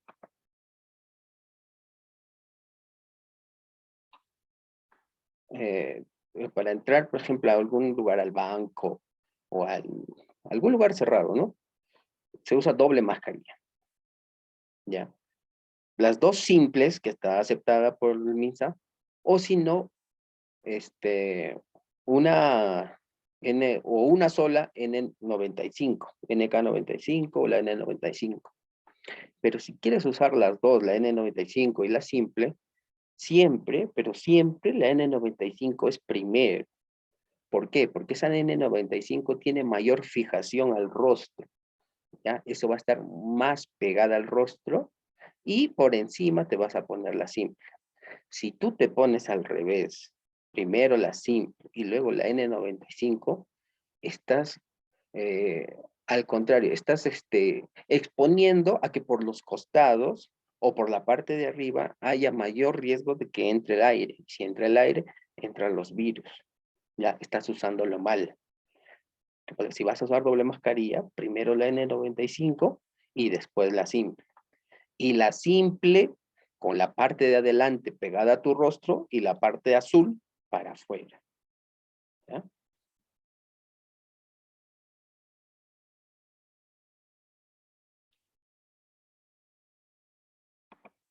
En caso sospechoso de investigación confirmada se requiere ingreso al hospital. ¿Qué hacemos que hay un caso sospechoso que requiera ingresar al hospital? ¿Cuál es el protocolo? Las precauciones que debemos tener, ¿no? Utilizar la mascarilla quirúrgica cuando se encuentre dentro de un rango de metro. ¿Ya? La mascarilla siempre conmigo. Antes de colocarse la mascarilla hay que lavarnos las manos, desinfectar con alcohol del 70%, con agua y jabón, cubrirse la boca y nariz con mascarilla, asegurarse que no hay espacios entre la cara y el rostro. Eso es importante. La parte que explicó y esta parte que está acá de la barra de metal, muchas personas no la utilizan, sobre todo a las personas en la calle, digo, he visto. Esa barrita de metal tiene que estar pegada, por eso es flexible, pegada a la nariz, al arco nasal, ¿sí? Porque si solamente está puesta ahí y no está ajustada o fijada a la nariz, por ahí es donde entra el aire y por ahí pueden entrar los virus. ¿Ya? Para eso es que esa barrita es flexible, ¿ya? Y si no está bien sujetada, entonces la protección ya no es a un 100%, pues, ¿sí? Y otra cosa que he visto también, que tiene esas tres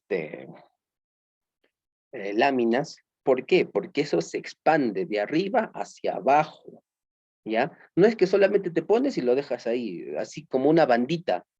No, ese está mal puesto. Ahorita, las siguientes dos diapositivas, les voy a mostrar cómo es que se coloca una mascarilla simple para salir a la calle. O sea, el correcto uso de una mascarilla simple. Para retirársela también, nunca hay que tocar, si ya te vas a descartar tu mascarilla, no vas a tocar la parte de adelante, solamente tócale las orejitas y la descartas, sin tocarla, sin manipularla. Manipúlalo en lo menor posible tu mascarilla. Y obviamente realizar la higiene de manos con tu alcohol gel o con agua y jabón. Hablamos de tu casa, ¿verdad? El material de la máscara que se debe utilizar debe ser impermeable. No se recomiendan mascarillas de tela porque no cumplen los requisitos de impermeabilidad. Entonces, colocar al paciente en una sola habitación o en una habitación que contenga otros pacientes con el mismo diagnóstico o factores similares y asegurar que cada paciente se encuentre separado por más de 1 metro. Esto hablamos de un paciente que está ingresando al hospital que es sospechoso o confirmado de algún, de COVID, ¿no? Estamos hablando ahorita de COVID, ¿ya? Asegurar que el transporte de un paciente a áreas fuera de la habitación designada se mantenga al mínimo. Precauciones por contacto. Vamos a utilizar las batas, además de guantes, y si hay riesgo de salpicadores fluidos corporales en el cuerpo del trabajador. Hay que usar estas mandilones siempre, ¿sí? Si ya sabemos que trabajamos con pacientes COVID, hay que usar estas mandilones y encima todavía los guardapolvos, ¿no? Los grandes. La misma bata se puede utilizar cuando se presta atención a más de un paciente, pero solo en aquellos pacientes en corte y solo si la bata contiene contacto directo con el paciente. Si no tienes un contacto directo con el paciente, podrías usar esa bata para atender a los demás, pero sin contacto directo, ¿sí? Si tienes un contacto directo, ahí sí tienes que usar otra bata. Los delantales de plástico deben utilizarse además de las batas si el material de la bata no es repelente a los líquidos y al área que se realiza para trabajar en lugar a salpicadoras en el cuerpo trabajador. Hay batas, por ejemplo, ahora el Estado nos da diferente calidad de mandilones. Hay unos simples que son muy simples. Esos no son impermeables porque si te llega algún fluido corporal, pasa, incluso pasa tu ropa. Entonces, si vas a trabajar con algún paciente, eso no está recomendado. En cambio, hay otras batas que son mucho más gruesas, de un material mucho más grueso. Esas sí son impermeables, esas son las recomendadas para trabajar con pacientes COVID. ¿Ya? Las delgadas, las simples, eso es si tú tienes un trabajo de consultorio, trabajo administrativo, esas son las que puedes utilizar. En caso de realizar procedimientos que generan aerosoles, utilizar dos batas, utilizar la mascarilla, la N95, un protector ocular, gafas y protectores faciales. ¿Sí? Se utilizan para proteger los ojos, la nariz, la mucosa bucal del trabajador, obviamente. Hay que, en lo medio, como les digo, hay que aprender a usar o hay que acostumbrarnos a usar estos protectores oculares o estas mascarillas faciales, ¿sí? Para la atención del parto. Normalmente nosotros no estamos acostumbrados, solamente atendíamos con la mascarilla y los guantes, pero no, ahora hay que aprender, hay que acostumbrarnos a usar estos protectores oculares, por favor.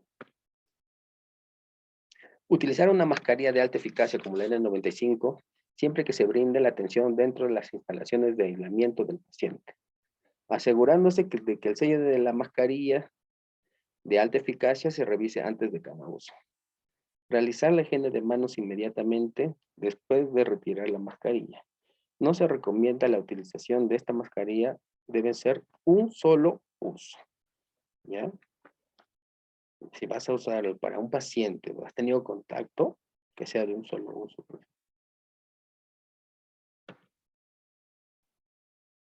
Precauciones en el proceso de asistencia al paciente, cuando ya lo vas a atender. Reconocimiento temprano de los signos y síntomas de la enfermedad respiratoria aguda, de etiología desconocida y control posible, fuente de la infección del establecimiento de salud. Hay que reconocer rápido los signos y síntomas. Ves que tiene fiebre, cansancio, dificultad respiratoria, está desaturando, entonces ya hay que tener medidas, hay que ponernos los EPPs necesarios para la atención. Ya no hay que atenderlo como un paciente común y corriente, sobre todo en esta pandemia. En el primer contacto en el establecimiento de salud, todos los pacientes identificados con signos o síntomas respiratorios deben ser provistos inmediatamente de mascarilla quirúrgica si no cuentan con ella. Esto está determinado por el Ministerio de Salud. Si el paciente que llega al establecimiento no cuenta con mascarilla, hay que darlo. Pero previo al ingreso y al RAC de los pacientes con síntomas respiratorios, ¿qué RAC? Es recepción, acogida y clasificación. Todo lo que se hace en admisión. Llega el paciente, se le recibe, se le acomoda. ¿Para qué consultorio? ¿Para cuál es tu motivo de visita? ¿Para medicina? ¿Para obstetricia para tal, ya hay que clasificarlos. Pero tiene síntomas respiratorios, hay que ponerle una mascarilla, sí o no, cuente con ella, ¿sí? Se recomienda que los pacientes en el RAC, o sea, el reconocimiento, acogida y clasificación, con síntomas o signos, sea realizada en un área. Creo, eso está protocolizado en el MINSA.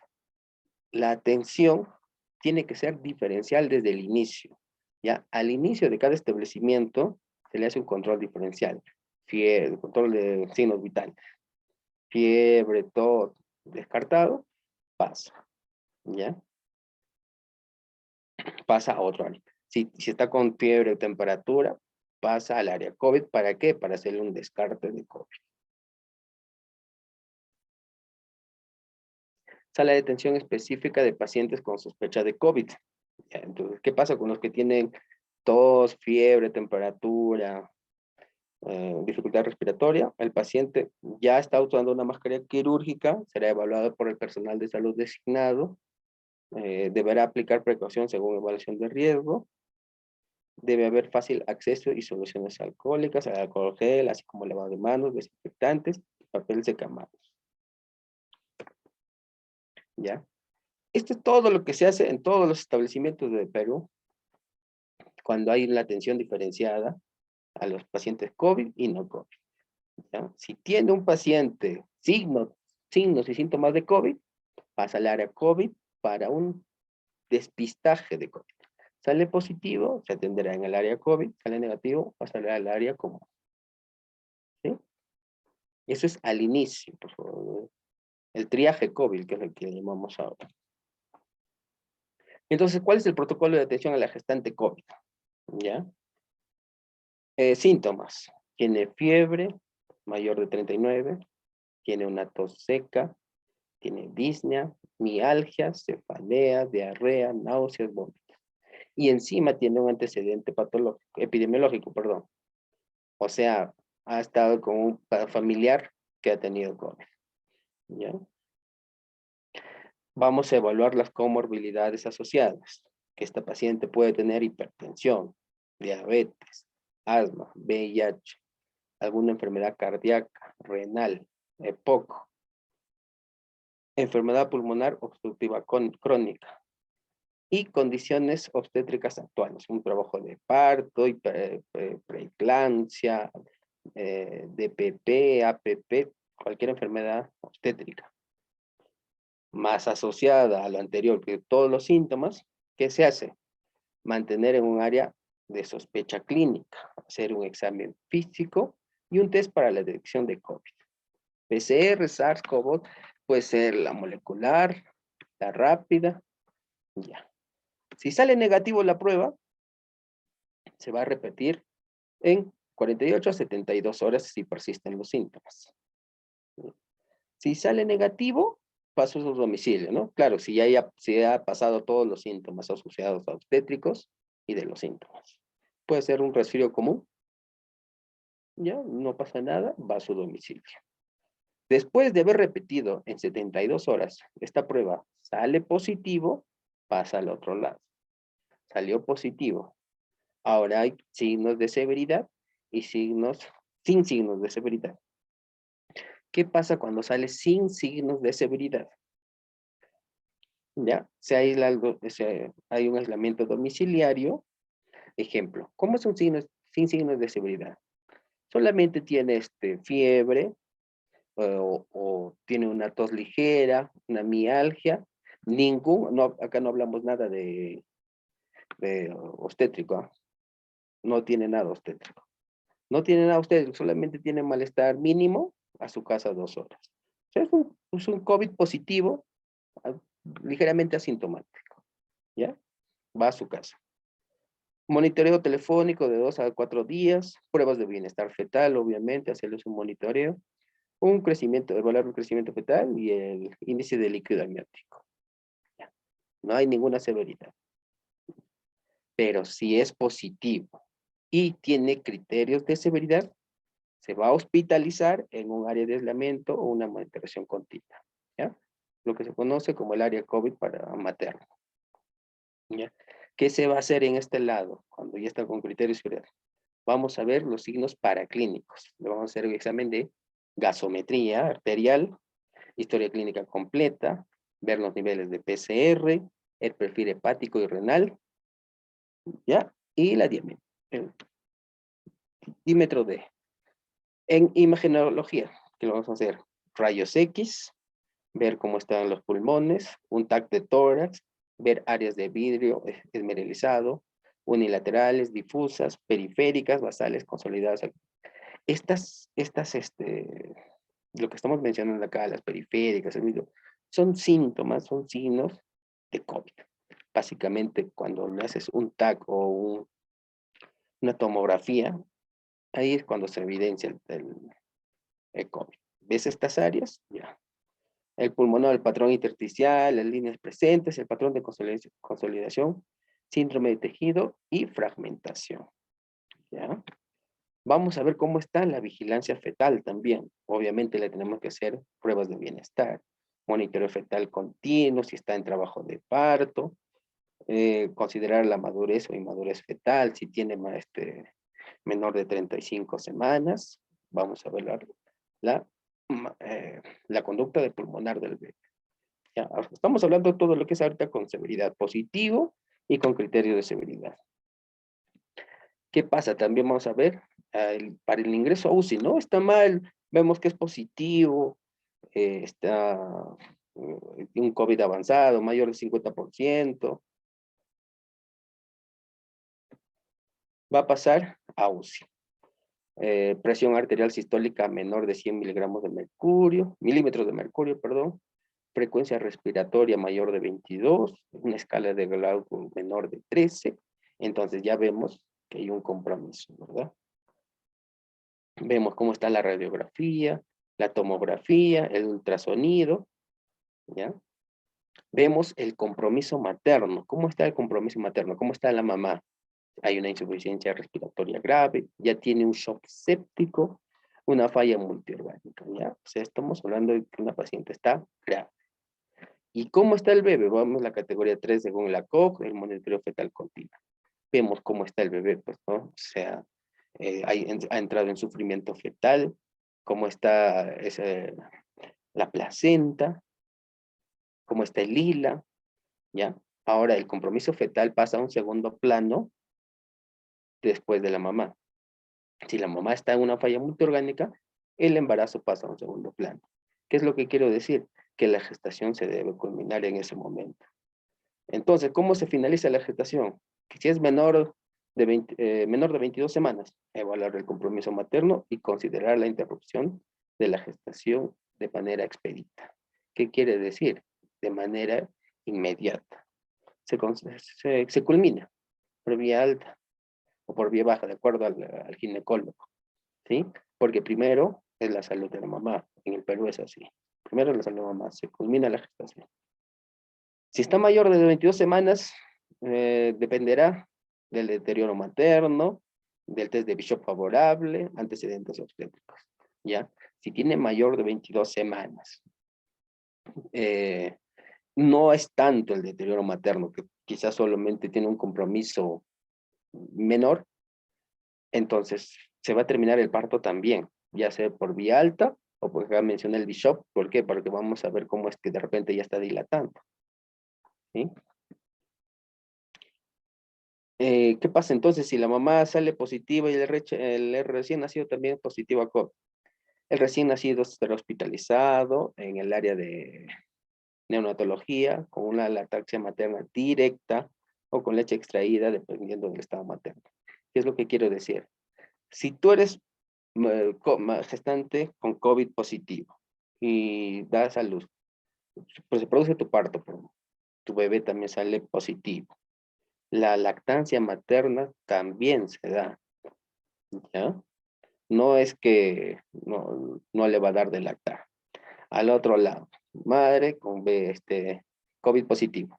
El recién nacido con COVID negativo. Pero la madre es asintomática.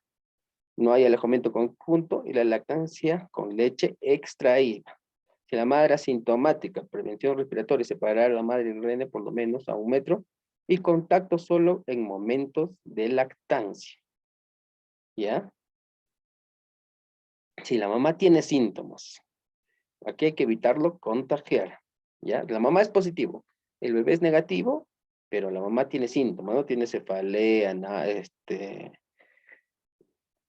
mm, dificultad respiratoria, todos los síntomas de COVID, entonces no hay alojamiento conjunto, ¿ya? Se le va a dar lactancia al bebé, pero con leche extraída, ¿ya?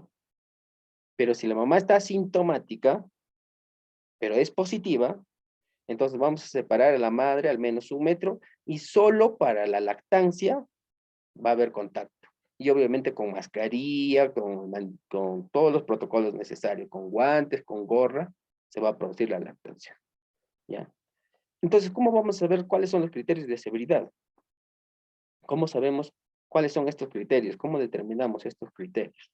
Cuando el rayos X de tórax están infiltrados pulmonares, otras imágenes que sugieren neumonía, tiene una dificultad respiratoria grave, está saturando menor del 95%, una deshidratación grave, clínica grave, alteración del estado de conciencia, condición de inmunosupresión asociada.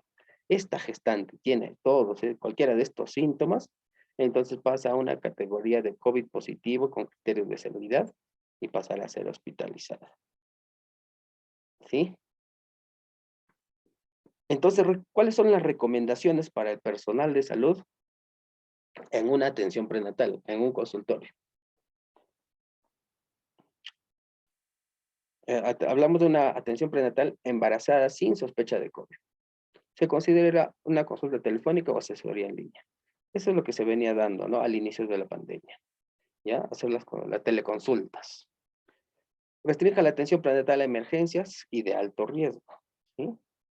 Se recomienda acudir sin acompañante, en lo mayor posible que solamente venga la mamá o la gestante. Que evitar las aglomeraciones en salas de espera, programe citas con horario estricto. ¿Sí? Hay que hacer la programación de las consultas. Atienda al paciente con el mínimo personal necesario, ¿ya? En el mínimo, o sea, si es posible, solamente con un personal técnico. Limite el contacto físico, el mismo que debe quedar solo para el acto médico. ¿Qué quiere decir? Que solamente vamos a tocar al paciente para la evaluación, ¿sí? Ni siquiera para el saludo, nada, ¿ya? Solamente para el acto médico, o sea, para la atención, para escuchar latidos, para la medición de altura uterina, para las funciones vitales, solamente para eso. Usar la mascarilla obviamente de manera obligatoria, lavarse las manos antes y después de cada paciente, promover el lavado correcto de las manos a la paciente, indicarle a la paciente, ¿no? Que es importante hacer el lavado de manos. Limpie y desinfecte los transductores empleados entre pacientes, ¿ya?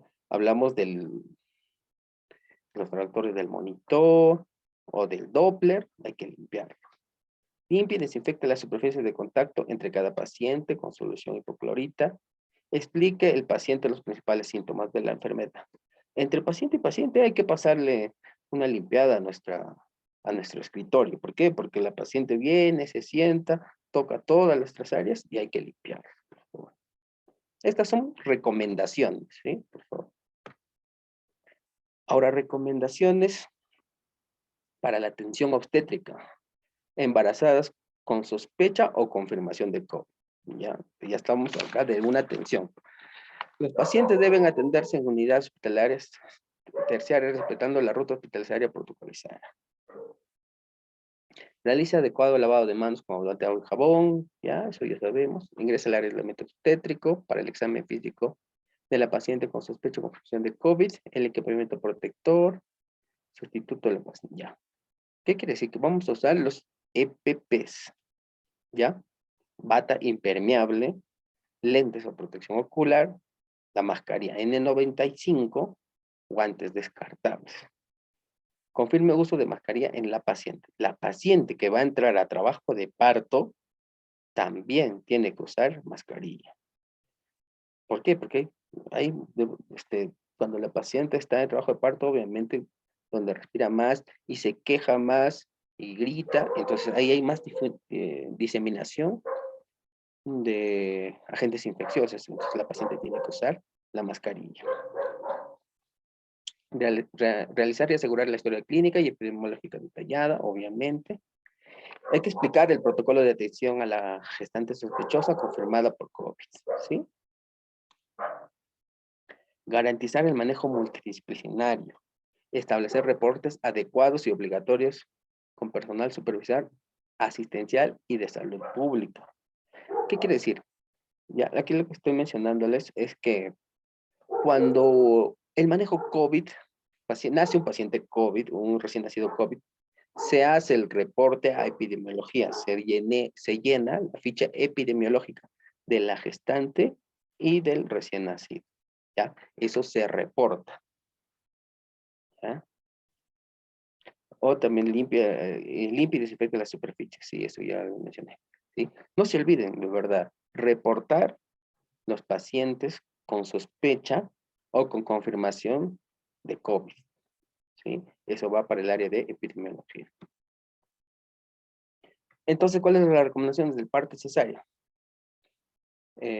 La vía del nacimiento obviamente va a depender de los estados, las condiciones obstétricas, del estado fetal, estado materno. El uso de la mascarilla por parte de la gestante, como digo, es sí o sí. ¿Ya? El nacimiento debe ocurrir en un quirófano, sala de parto, destinada para pacientes COVID. Obviamente la mayoría de hospitales, porque hablamos de partos hospitalarios, tiene 2 años. La mayoría de hospitales ya tiene 2 años. Es COVID y no COVID. ¿Sí? Ya está diferenciado. Contar con el personal de salud mínimo necesario. ¿Sí? Como le digo, tú y tu personal técnico. Si hay alguna alteración, el neonatólogo o la enfermera para la recepción del recién nacido. No hay mayor riesgo de severidad de las enfermedades ni la transmisión vertical o la presencia viral en el líquido amniótico, cordón umbilical, descargo vaginal, hisopado faríngeo, la leche materna. ¿Sí? O sea, el COVID se ha evidenciado que hay mínima presencia en el líquido amniótico, en la sangre del cordón o en la descarga vaginal. Pero como acá hablamos de bioseguridad, no solamente hablamos de COVID, pero sí podría haber otras enfermedades como el VIH, hepatitis B, hepatitis C. ¿Sí? El parto, entonces vas a tener la control de temperatura, control de funciones vitales, ¿no? Que se hace el monitoreo cada 30 minutos. Anestesia epidural no está contraindicado, ya podría administrarse dependiendo del ginecólogo, del anestesiólogo. Y también se recomienda evitar anestesia general e instrumentación por vía aérea, ¿ya? En caso de definición por emergencia. Eso no está contraindicado, como digo. Está considerar el pinzamiento precoz del cordón umbilical y evitar realizar el contacto de piel a piel, a fin de reducir la posibilidad de contagio. Como yo les digo, es una paciente sospechosa, que no está confirmado, entonces hay que evitar esto, ¿sí? Evitar el contacto piel a piel. Tomar muestras de sangre del cordón umbilical y placenta, descartar presencia de, descartarlo bien en los desechos rojos, ¿no? Para dejar de COVID. Cesárea. Obviamente la cesárea se realiza bajo estricta indicación obstétrica. Considerar en caso de criterios urgentes definición del embarazo. Esto dependerá del ginecólogo, ¿ya? Anestesia epidural no está contraindicada, les vuelvo a repetir.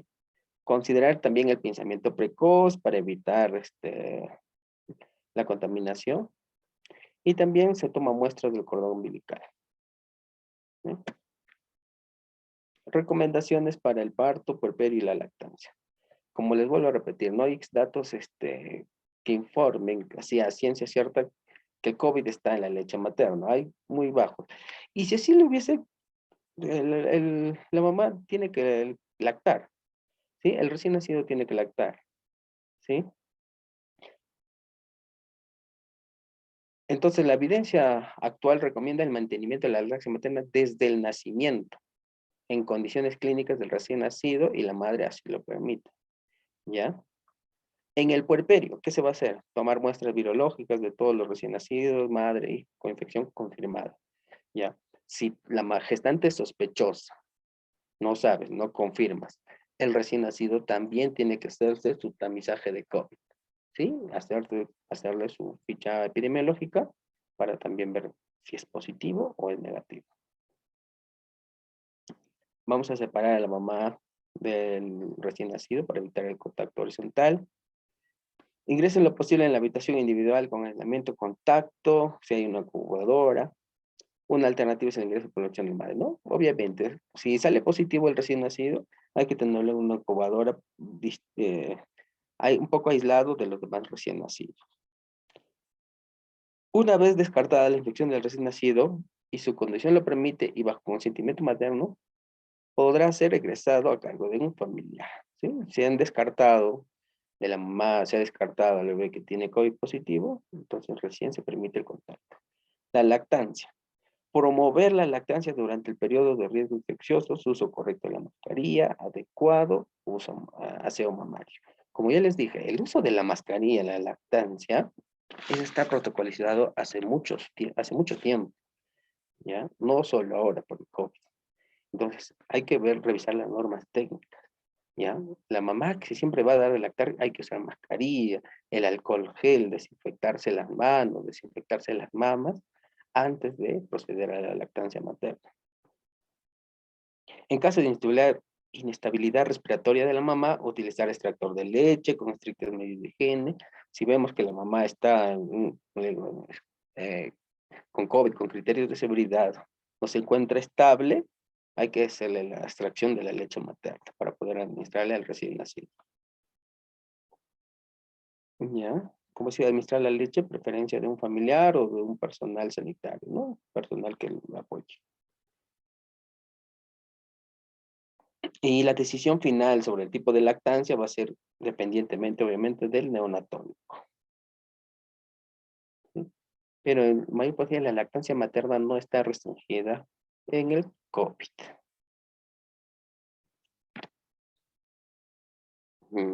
Yeah.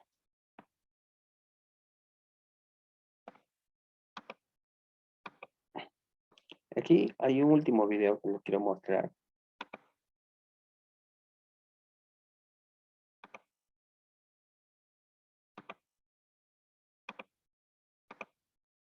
¿Cómo es el correcto uso de la mascarilla simple? O sea, de la mascarilla que la mayoría usamos para salir de casa, para salir de casa, ¿no?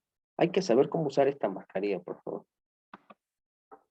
En esta ocasión recordaremos el uso correcto de la mascarilla quirúrgica o de 3 pliegues.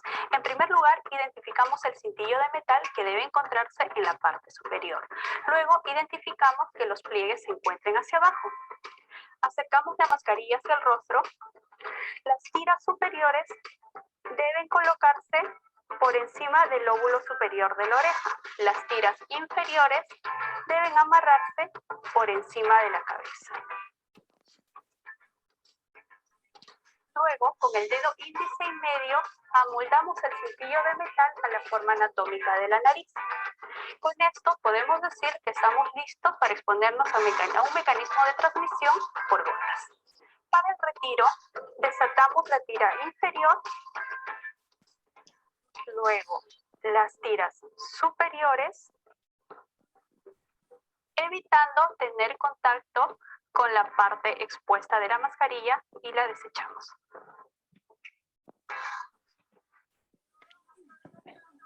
Bueno, ¿vieron cómo es el uso adecuado de la mascarilla común, la mascarilla simple que todos usamos? Es algo que ahora la mayoría usa con orejeras, ¿verdad?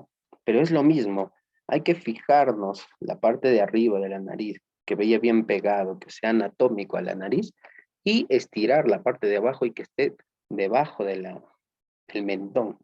Así recién tenemos una protección eficaz de esa mascarilla. Bueno, espero que haya sido de ayuda esta breve ponencia de bioseguridad.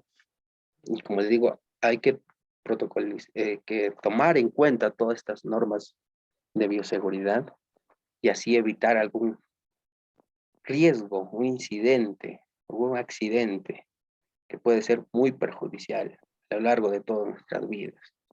Incluso podría llevarnos hasta la muerte. ¿Sí? Hay que ser consciente de lo que hacemos, Hay que poner nuestros 5 sentidos si vamos a hacer algún procedimiento invasivo. No hay que hacer 2 cosas a la vez, ¿ya?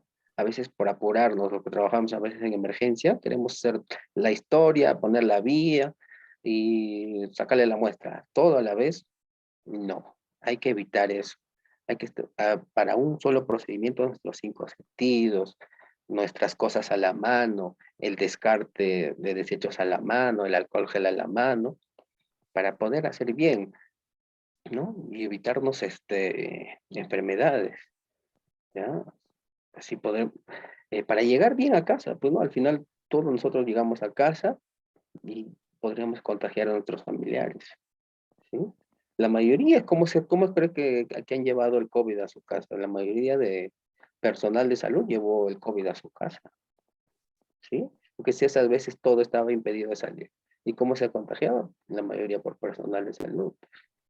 ¿Ya? Pues hay que aprender a descartar nuestras mascarillas, evitar tocar la parte externa, ¿sí? Bueno, en este tiempo que nos queda, ¿alguna consulta, alguna pregunta para terminar, por favor?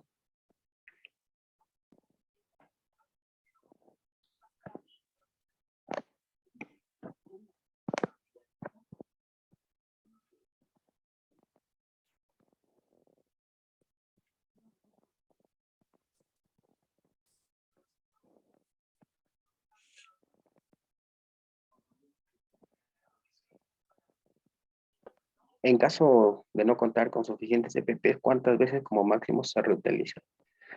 No hay un número.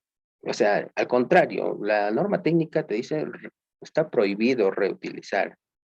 ¿Sí? No, en ninguna parte de la norma técnica dice que se puede utilizar hasta 2 o 3 veces. No, todo lo contrario, más bien dice, no está prohibido reutilizarse. Pero una cosa es la norma técnica y otra cosa es la realidad, ¿no? A veces aquí el Estado te da un EPP para todo un mes, ¿no? Hay que saber utilizarlo bien. Por eso, si tú ya viste que ya estás manchada con algún fluido corporal del paciente, tienes que descartarlo, ¿sí? Se recomienda, pues, para personal de consultorio administrativo, que se use, pues, un EPP por turno. Eso es lo que está en la norma técnica.